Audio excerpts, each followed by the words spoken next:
La découverte du champ X-spatial par Hamid Simon et son application en astrophysique. Pour plus de détails, cherchez Hamid Simon par Google Chrome.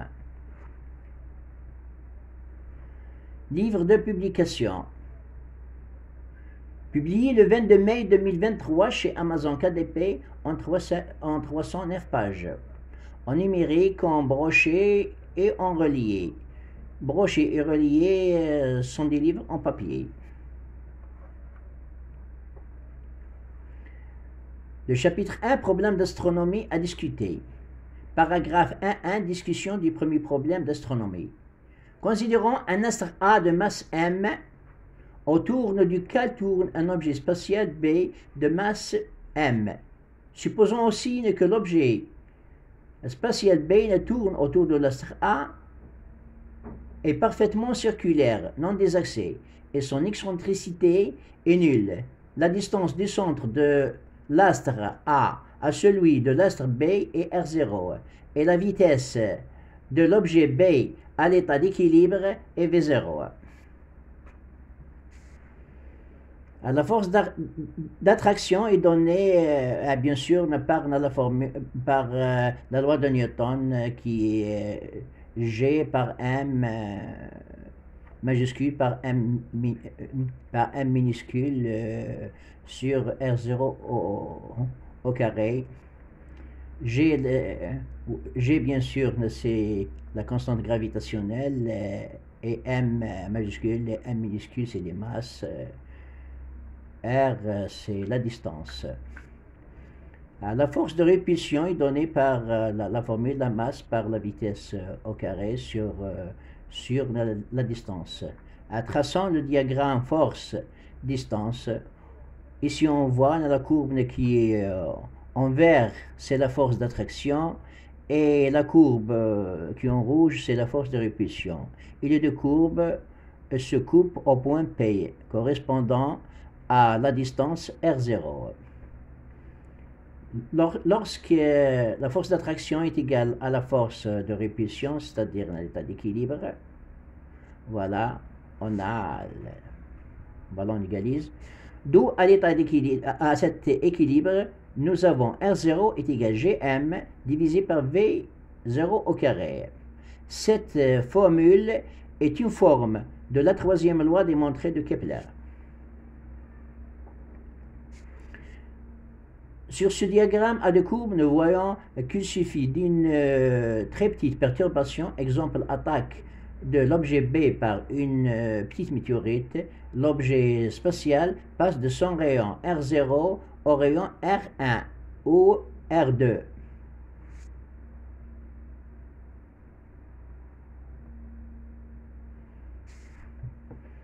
Si l'objet spatial se déplace au rayon R1, la force FA d'attraction prime dans la force FR de répulsion et l'objet B descend sur l'astre A.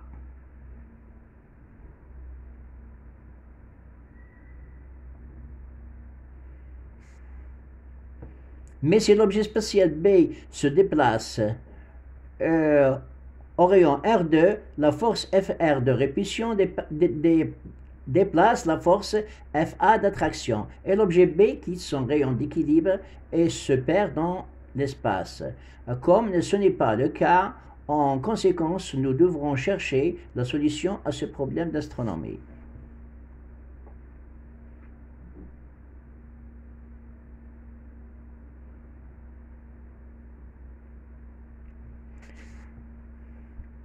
Maintenant, le paragraphe 1.2, discussion du deuxième problème d'astronomie. Le plus souvent, l'orbite d'un objet B gravitant autour d'un astre A est elliptique excentrique.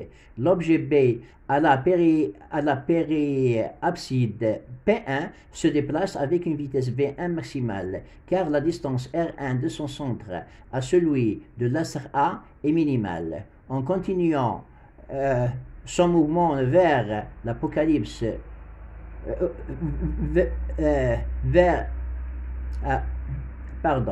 vers l'apoapside P2, sa vitesse de rotation diminue graduellement jusqu'à ce qu'il arrive à ce point où sa vitesse V2 est minimale parce que la distance R2 de son centre à celui de l'astre A est maximale.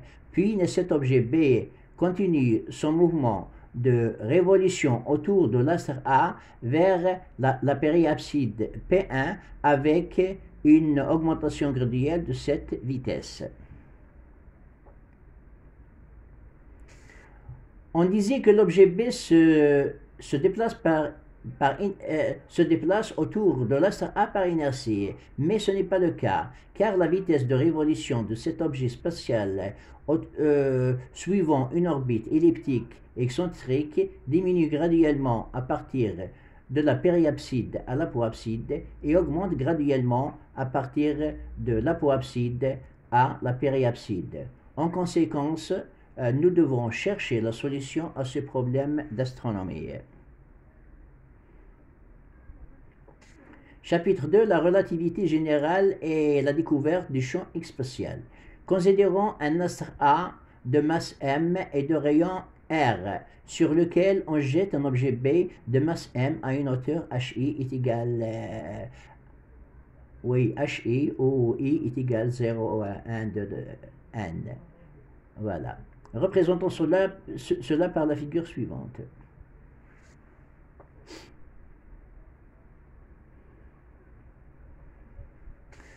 Pendant la chute libre, la variation de la hauteur hi en fonction du temps ti est donnée par la formule suivante. C'est la formule de la chute libre. La hauteur hi est égale à l'accélération a par le temps au carré divisé par 2. À travers cette cette équation et la figure ci-dessus, on voit que le champ on voit que chaque position PI est dimensionnée par les coordonnées cartésiennes XI, YI, ZI et le temps TI, d'où on écrit PI est égal F de XI, YI, ZI et TI. Cela s'appelle espace-temps. D'après les résultats donnés par la formule 2, on a P0 différent à P1 différent à P2 différent à ainsi de suite différent à Pn. Lorsqu'on applique l'espace-temps pour la gravitation au lieu de la loi de Newton, la force d'attraction FA entre l'objet B et l'astre A disparaît. Et l'objet B suit une droite de déformation de l'espace-temps. Voilà. Et cela est un cas de la relativité générale d'Einstein. Ainsi, la Terre autour du Soleil, la Terre tourne autour du Soleil suivant une orbite un peu elliptique. Excentricité 0,067. Par application de la relativité générale, on voit que c'est le Soleil qui déforme l'espace-temps, qui est au-dessus de sa surface. Et la Terre se déplace en suivant la courbure espace-temps qui correspond exactement à la révolution de la Terre autour du Soleil. Et comme cela est relativiste, on peut dire aussi que la Terre est fixe et c'est l'espace-temps qui se déplace. Considérons maintenant le Soleil dans sa rotation autour de son axe et différentiel. Sa vitesse angulaire à latitude 0 degré est supérieure à celle à latitude de 30 degrés qui est supérieure à celle à latitude de 60 degrés, etc. Dans la relativité générale, pour le Soleil, la courbure espace-temps correspondant à une latitude de 0 degrés est différente à celle correspondante à 30 degrés qui est différente à celle correspondante à 60 degrés, etc. La question qui se pose dans ce cas, c'est pourquoi y a-t-il ces différences entre les courbures espace-temps correspondantes à différentes latitudes solaires.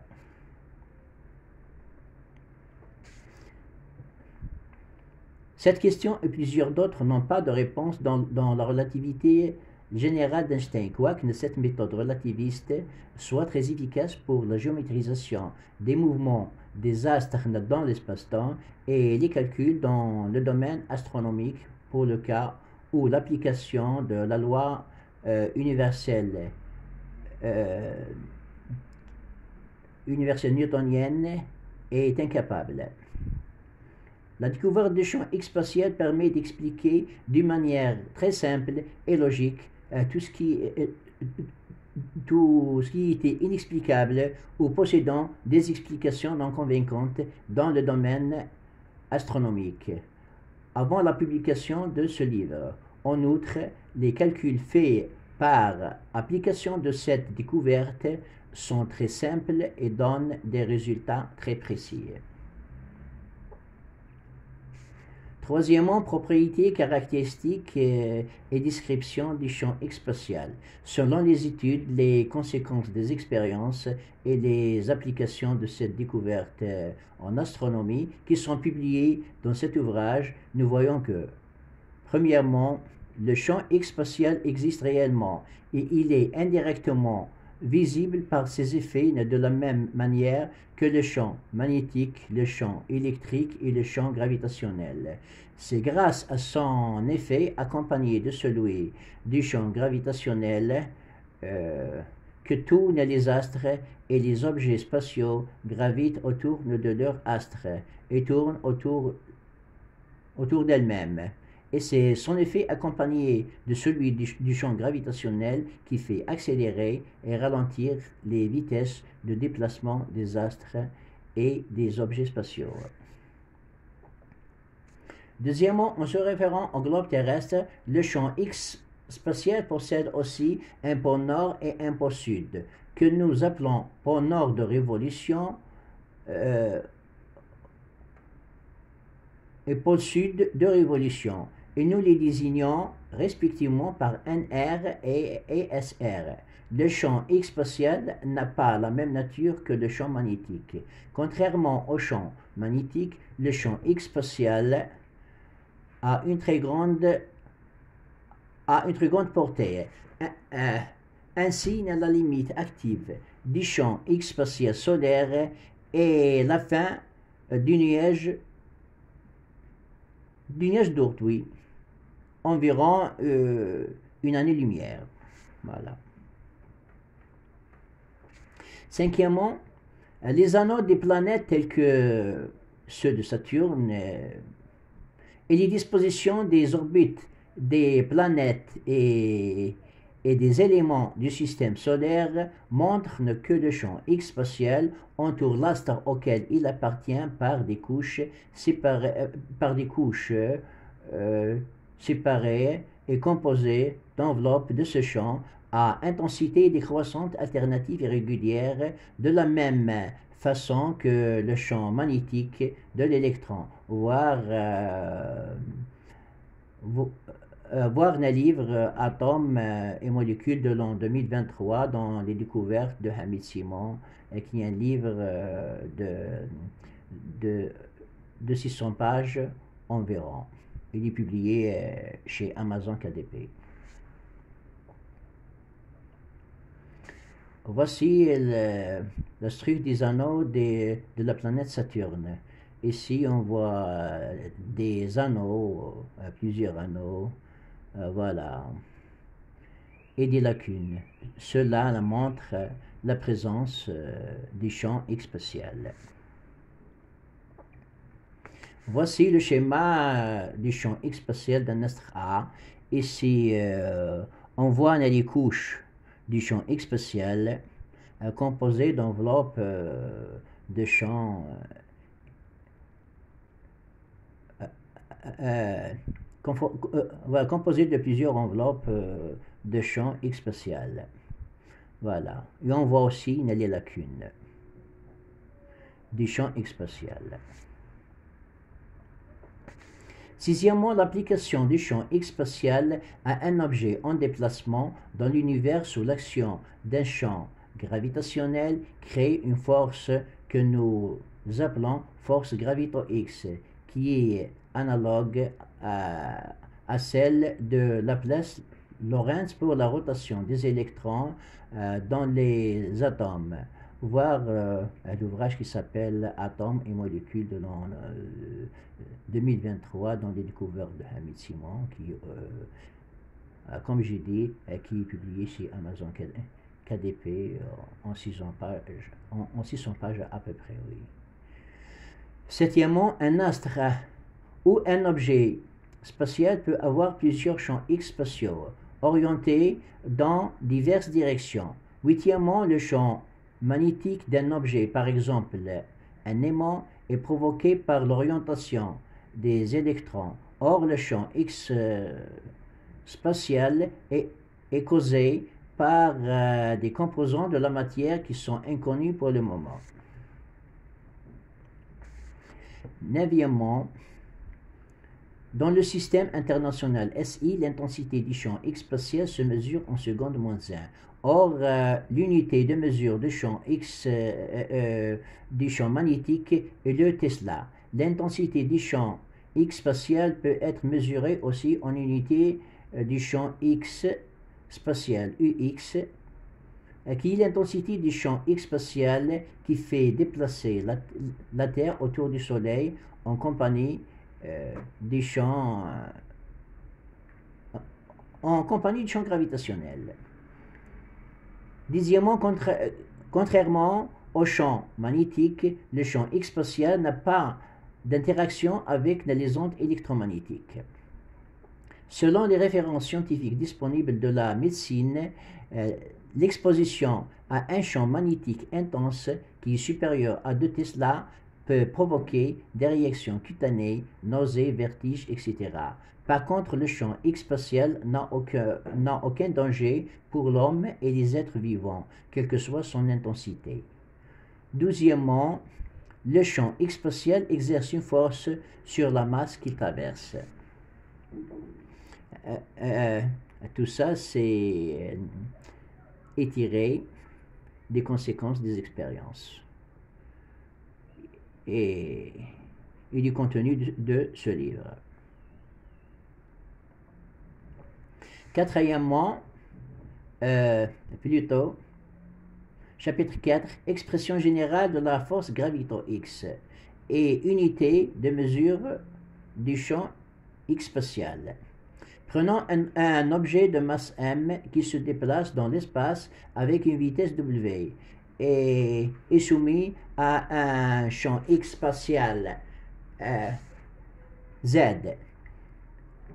La force gravito-X qui est perpendiculaire à la direction de la vitesse w et au champ X spatial z est donnée par une formule qui est analogue à celle de Laplace-Lorentz. Cette formule est la force gravito-X est égale à la masse par la vitesse par l'intensité z du champ gravito-X. Nous représentons cela par le dessin suivant.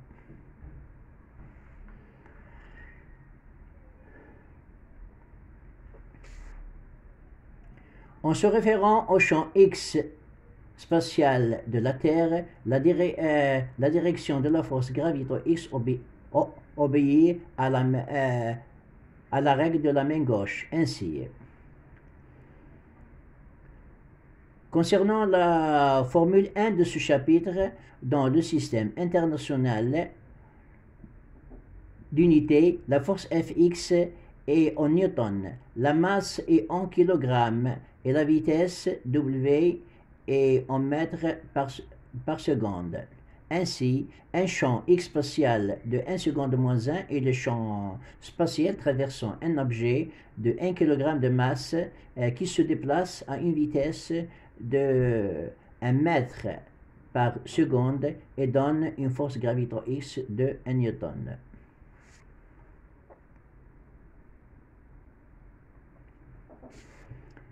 L'énergie cinétique de l'objet de masse m qui se déplace avec la vitesse w est égale à, voilà, c'est m mw au carré sur 2, d'où w est égal à la racine de 2c sur m, voilà, c'est la transformation. En remplaçant cette expression dans la formule 1 de ce chapitre, nous obtenons la variation de la force graviton X en fonction de l'énergie cinétique de l'objet se déplaçant à la vitesse w. Après simplification, on a la force graviton X qui est égale au champ par la racine carrée de 2 masses par l'inertie cinétique. Cinquièmement, représentation du champ X spatial et la variation de son intensité en fonction de la distance.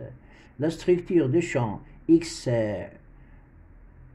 spatial Z d'un nasr A est analogue au champ de l'électron, voire atome et molécules de l'an 2023 dans les découvertes de Hamid Simon, qui est publié chez Amazon en 600 pages à peu près. Nous le représentons par le schéma suivant, c'est-à-dire le champ X spatial. Voilà.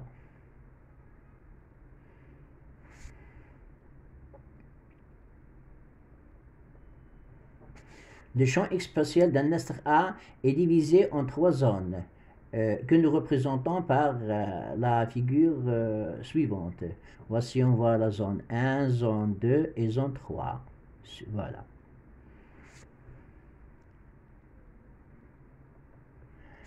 Le champ X spatial de la zone 1 est situé à l'extérieur de l'astre A et se dirige du pôle nord de révolution NR au pôle sud de révolution.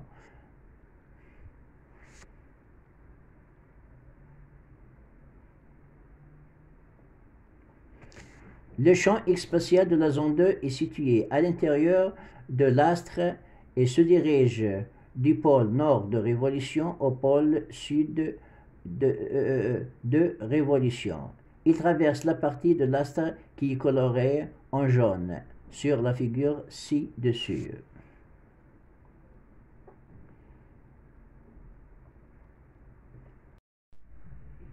Le champ X spatial de la zone 3 est situé à l'intérieur de la zone A et se dirige du pôle sud de révolution SR au pôle nord de révolution NR. Il traverse le cylindre central de l'astre qui est coloré en rose clair sur la figure ci-dessus.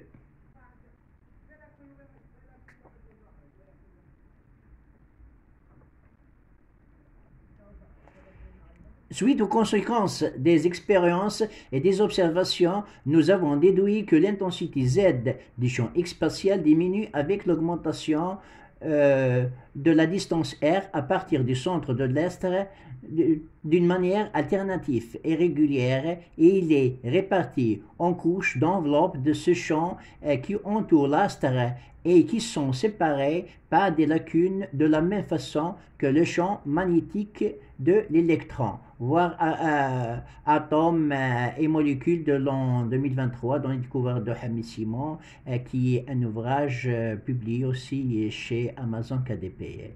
D'une manière qualitative, nous pouvons représenter cela par le graphique suivant. Voilà, ici on voit des couches d'enveloppe et des lacunes.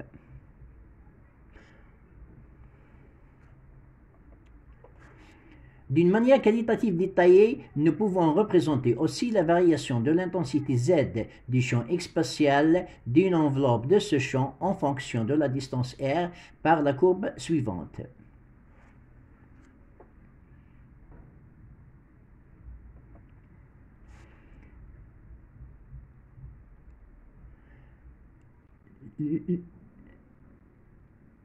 Le chapitre 6, mécanisme de déplacement des objets spatiaux autour d'un astre par application de la découverte du champ X spatial. Considérons un objet spatial B qui est dans la zone 1 du champ X spatial d'un astre A, où la distance du centre A à celui de B est égale à R.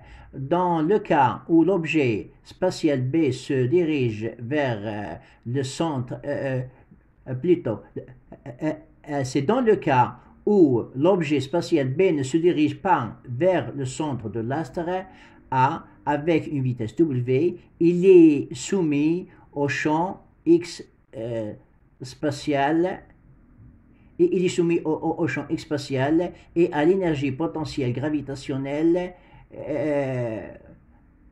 EPG.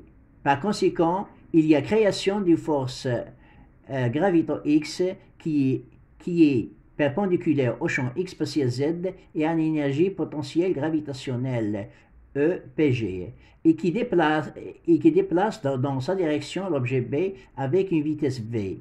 Et pour ce cas, la formule 5 du chapitre 4 deviendra.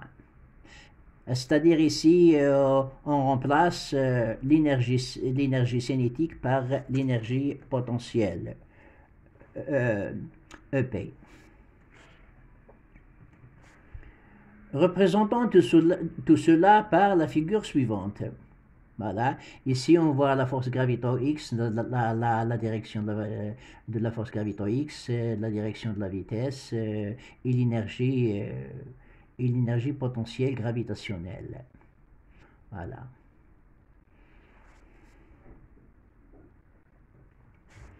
Comme l'objet spatial B se déplace avec la force gravito X FGX perpendiculairement à la direction de l'énergie potentielle gravitationnelle PG, il y a en effet création d'une force FCB de répulsion qui correspond à l'énergie centrifuge de répulsion ECB. Représentons cela par le dessin suivant. Ici, on voit l'énergie centrifuge de répulsion qui est dans la direction opposée de l'énergie gravitationnelle. Voilà. La force d'attraction gravitationnelle de l'objet spatial B par l'astre A est donnée par la loi de la gravitation universelle de Newton qui est Fg sur G, enfin, c'est une formule qui est connue, voilà. Suite à toute une procédure mathématique qui est citée dans l'ouvrage et en PDF sur web, la force centrifuge de répulsion de l'objet B est égale à la masse par l'intensité du champ X spatial Z, racine carrée de 8, Gm sur R, voilà.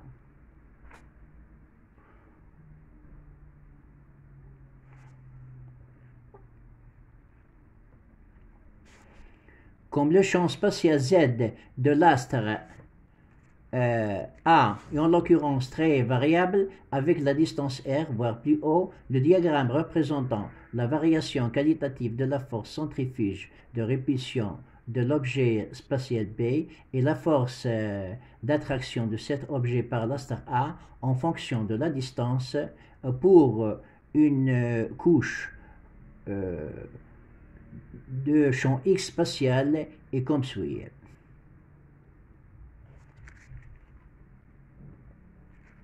Sur ce diagramme, on voit que la courbe de la force centrifuge de répulsion de l'objet B coupe celle de la force d'attraction en plusieurs points, comme on voit aussi que cette force de répulsion est supérieure à la force d'attraction dans certains intervalles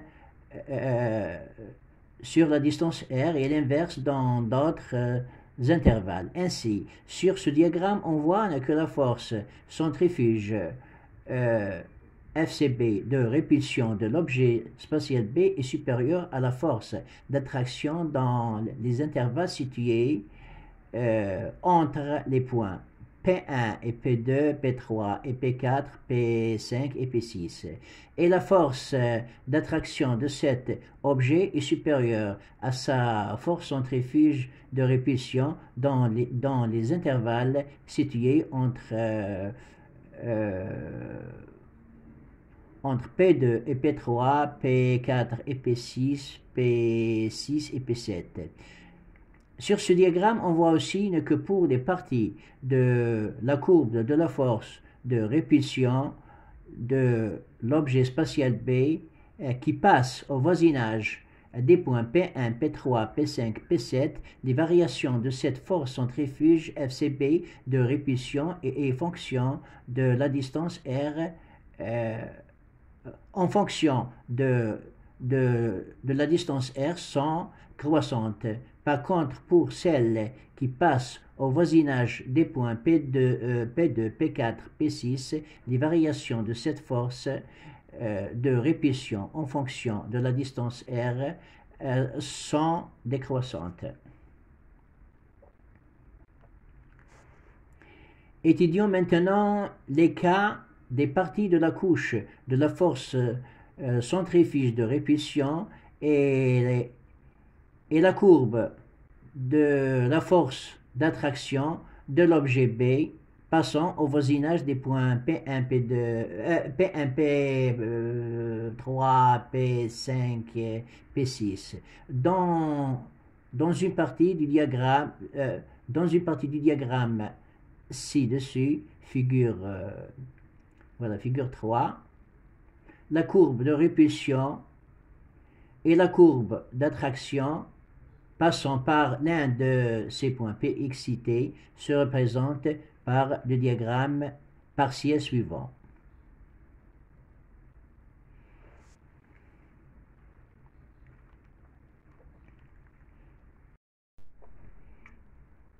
Sur ce diagramme qualitatif partiel, on voit que pour une distance Rxi, la force d'attraction FPG de l'objet spatial B par l'astre A est supérieure à sa force centrifuge FCB de répulsion. Donc l'objet B se dirige vers la gauche du point Px.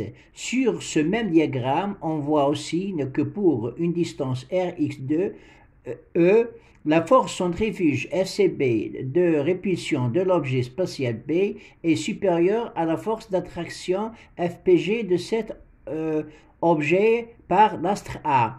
Par conséquent, l'objet B se dirige vers la droite du point Px, d'où au point Px la probabilité de la présence de l'objet B en position stable est en l'occurrence égale à 0. Cela montre que dans ce genre de partie de la distance R, l'objet spatial ne peut pas y résider. Étudions maintenant les cas des parties de la courbe de la force centrifuge de répulsion FCB et la courbe de la force d'attraction FPG de l'objet spatial B passant au voisinage des points P2, P4, P6. Dans une partie du diagramme global de la courbe de répulsion et la courbe d'attraction passant par l'un de ces points Px cités se représente par le diagramme suivant.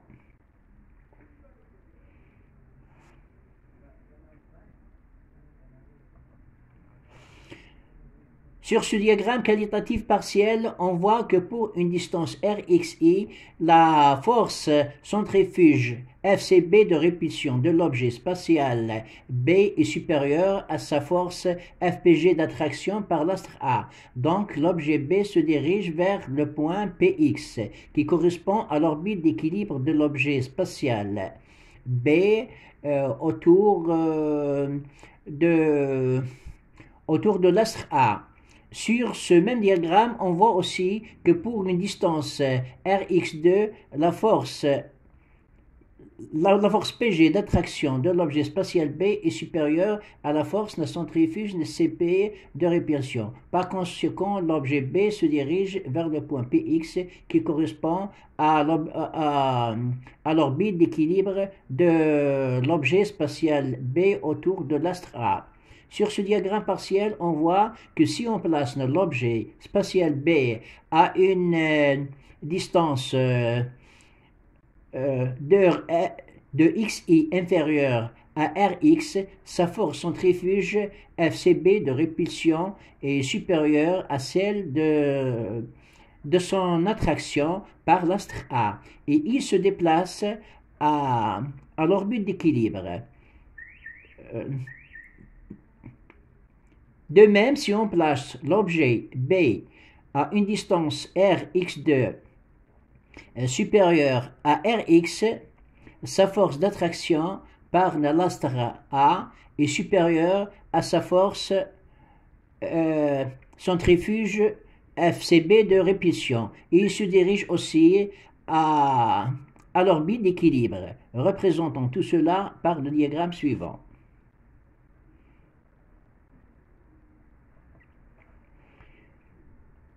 Voilà, si on place l'objet ici, il se dirige vers l'orbite d'équilibre.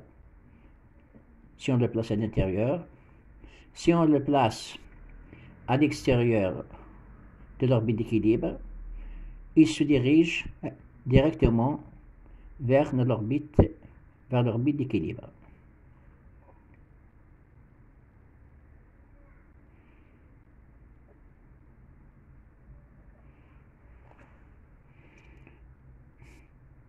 Cela montre que dans ce genre de partie de la distance r, l'objet spatial B est stable